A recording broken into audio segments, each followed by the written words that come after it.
Chris here. I'm going to talk a little bit about self-defense and mobility issues. I had a friend who, had leg problems and was saying, well, what are things I should know in terms of self-defense if I have this going on? And I've got friends who are pretty much everywhere on the spectrum of ability and disability. Last year I fought cancer, so I was walking around with a walker and a cane for pretty much all of last year.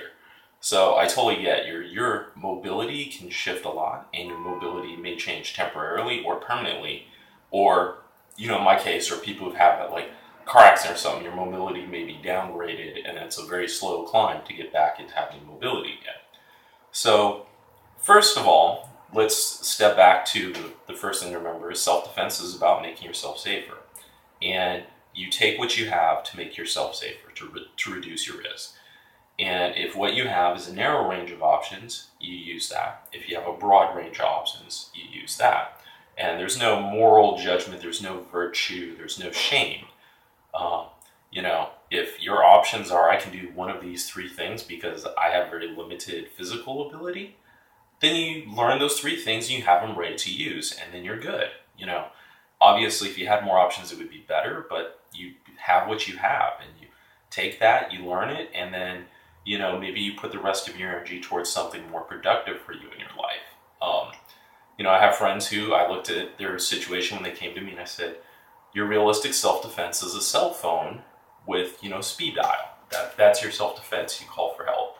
A lot of people, I said, well, it's going to be pepper spray or a stun gun, and you need to practice getting it out and being able to hold it correctly and use it. And you might spend a little time doing that, and then you spend the rest of your life living your life, because there's a point where you have diminishing returns of what you're getting from that. But there is a lot of people, who end up in the situation where it's like, well, I lost my knee cartilage, I lost a ligament, I had a car accident, there's scar tissue, I have a hip problem. You have a problem that reduces your mobility significantly, but you could still get a lot from it. And so kind of when people ask me that question, I go through I basically return three questions to them that helps them figure out what kind of training they should do. So the first one is, if you get on the ground, if you fall on the ground or if you get low, how fast can you get back up? And when I say that, I'm not expecting people to do ninja flips and hop up or anything. I'm looking to people to say, well, if I scrambled up, I could probably be up on my feet in a few seconds, in 10 seconds, 30 seconds. I think 30 seconds is the outside limit. And part of that's also thinking about if there was a table or a chair or a wall, do you think that would help you get up? And the reason I ask that is because in a self-defense situation, although it does fall to the ground a lot, staying on the ground is usually not a place you want to be. If more people are coming to hurt you, it's, your ideal situation is to be up and getting away. But if you have mobility issues, getting away is harder and maybe not possible. So if it's going to take more than 30 seconds to get up, or if get up is going to wipe out the last of your strength and you've got nothing after that, then you should just focus on ground fighting. You should focus on all your ground combat techniques. It's not the best place to stay, but if once my leg goes out, I'm not getting back up, okay, then you're going to do the best you can on the ground. And whatever you train in, a lot of ground fighting stuff uses all four limbs. If you got your leg is not going to work, then what you need to do is train to work without that leg, right? Like to say, well, assuming my left leg ain't working, then what can I do? And make your training around that. If you think you might be able to scramble back up, then it makes sense to kind of even out your training between ground fighting and standing stuff a little more, because ideally you want to be standing and getting away from danger.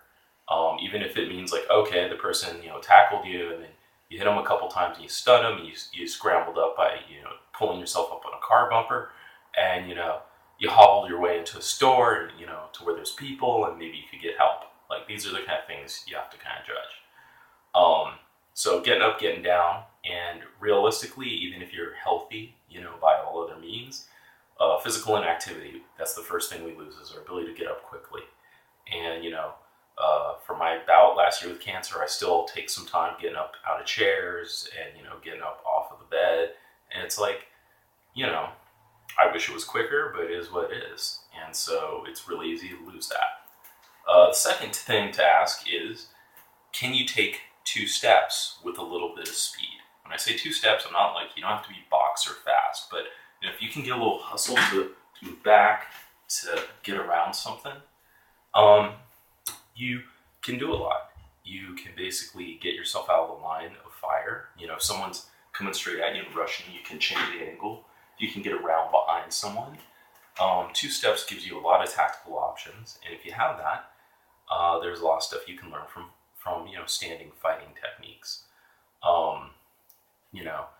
If in that part of that is in your training, you have to see what those 2 steps look like. If you have one bad leg that's real stiff, maybe going one way might be hard and the other way might be easy, or it might look different. And you want to practice that and see, because the way you move one direction might be very different from the way you move in another direction. And it's good to figure that out in the place where you're safe, or you can afford to take a fall, because there's mats, as opposed to on the street, where finding out the hard way is finding out the hard way.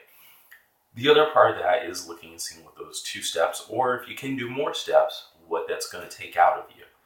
You may be having a situation where you have a lot of leg weakness, maybe a nerve thing or a muscle thing, and if I get up out of, I have a scooter or a chair, and if I get up and get out, I can maybe take 4 steps and then that's it.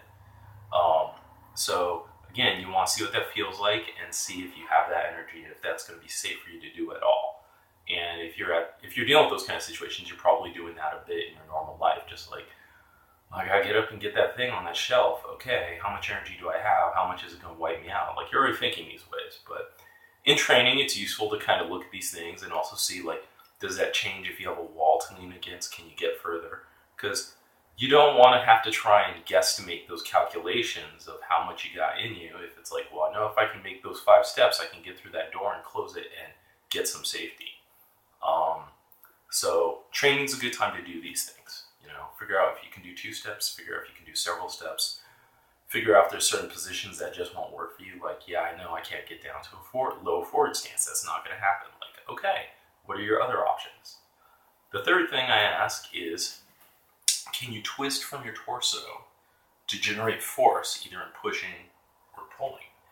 And I ask this because a lot of your muscles, you have more muscle in your torso than pretty much everywhere else, and you can basically make up a lot of difference of power. If your legs are not strong, or you can't, a lot of the moves where you end up stepping with a strike to get extra force, if that's not going to work for you, it's all got to come from here. And being able to generate that is useful. And when I say can you, I don't mean like you have to do it like intensely hard and be totally fit. What I mean is there anything like spine issues, hip issues, or do you have like muscle or tendon things that might cause, osteoporosis, things that you would not want to strike or take a blow ever? If that's the case, it's like, well, yeah, maybe striking stuff and grappling, grappling options are going to be very limited. Those are the people I end up start going, stun gun pepper spray is your best option, or a cell phone, because, if anything you do might break a bone, you're in a tough situation.